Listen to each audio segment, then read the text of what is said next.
प्रणाम भगवान। ओम श्री गुरुवे नमः। ओम गुरुर्ब्रह्मा गुरुर्विष्णु गुरुर्देवो महेश्वरः गुरु साक्षात् परम ब्रह्म तस्मै श्री गुरुवे नमः। ओम शांति शांति शांति। ओम ब्रह्म ज्ञान और इसकी साधना द्वारा स्वामी खंडानंद सरस्वती जी महाराज द्वारा भगवान स्वामी जी सुखम अस्य आत्मनो रूपम की व्याख्या कर रहे थे। स्वामी जी कहते हैं सुख तो आत्मा का स्वरूप है, हमारा होना ही सुख है। सुख दुख में विलक्षणता यह है कि सुख आत्मगामी है और दुख केवल मनोगामी है। माने सुख भीतर से बाहर आता है और दुख बाहर से भीतर जाता है। यह विवेक के लिए ऐसा कहते हैं।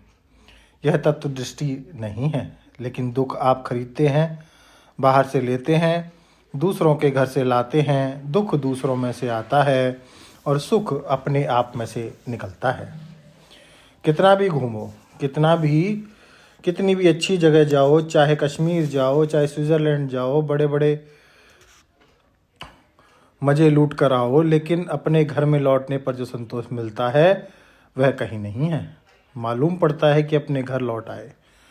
आप लोगों को अगर ऐसा मालूम होता हो कि असल में बाहर ही सुख होता है, भीतर सुख नहीं होता, तो हम आपके अनुभव के विश्लेषण को ही धन्य कहेंगे। बोले नहीं, चौपाटी पर सुख है, सिनेमा में सुख है कि नहीं, घर में लौटने पर जो संतोष होता है बाहर रहने पर नहीं होता। वृंदावन रहने वाले भी जब कभी घर लौट आते हैं तो अगर वहाँ बहू बेटा का झगड़ा ना हो, बेटी बेटे का कोई झगड़ा ना हो, रहने की जगह की कमी ना हो, तो लौट कर कहेंगे वाह वाह, अपने घर में जो सुख संतोष है बाहर नहीं है। असल में आत्मा की उपस्थिति विद्यमानता ही सुख है। असल में आत्मा की उपस्थिति विद्यमानता ही सुख है। तो ये भोक्ता प्रधान होते हैं सुख दुख, परंतु यह भोक्तापन काहे से है? तो पुरुषः प्रकृतिस्थो ही भुनक्ते प्रकृति जान गुणान। असल में यह भोक्ता का मजा झूले पर बैठने का है। यह शांत सैया पर शयन का आनंद नहीं है। कई लोग सोते भी झूले पर ही हैं, जरा भी झूला हिल जाए तो नींद टूट जाएगी। अरे भाई, सोना पसंद करें पर कहाँ? पलंग पर सोना पसंद करें। झूले का आनंद आगंतुक है और पलंग का आनंद शांति है। झूले का आनंद रजोगुण है और पलंग का समाधि का आनंद सात्विक है।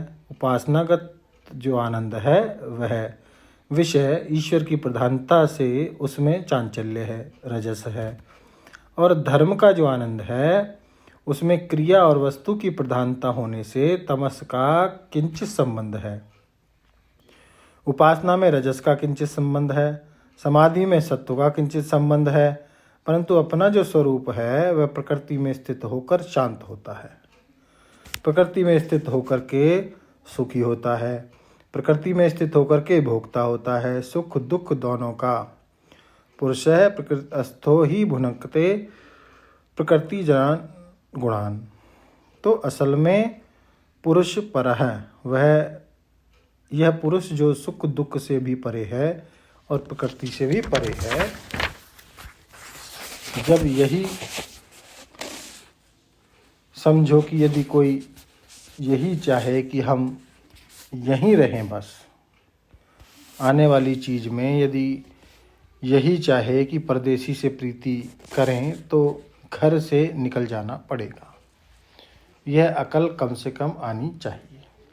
अच्छा, आप समझो, एक आदमी आपके सामने है, उससे आप प्रीति करते हैं, और एक चीज़ आँख के भीतर है, उससे आप प्रेम करते हैं। तो आँख से बाहर वाले से जो प्रेम करोगे उसे तो आँख खुली रखनी पड़ेगी कि नहीं? तो आँख खुली रहने में तो आपको बड़ी तकलीफ होगी। पलक झपकने न पावे एक झट देखते रहें निर्निमेष, तो आँखों को निर्निमेष कभी आप बना सकेंगे?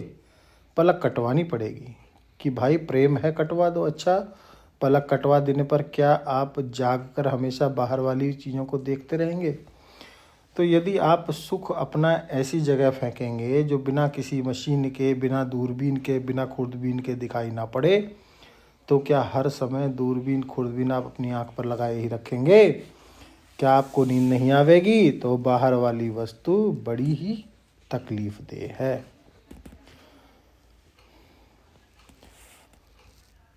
अब आगे का सत्संग लेते हैं भगवान अगले समय में। ओम शांति शांति शांति। प्रणाम भगवान।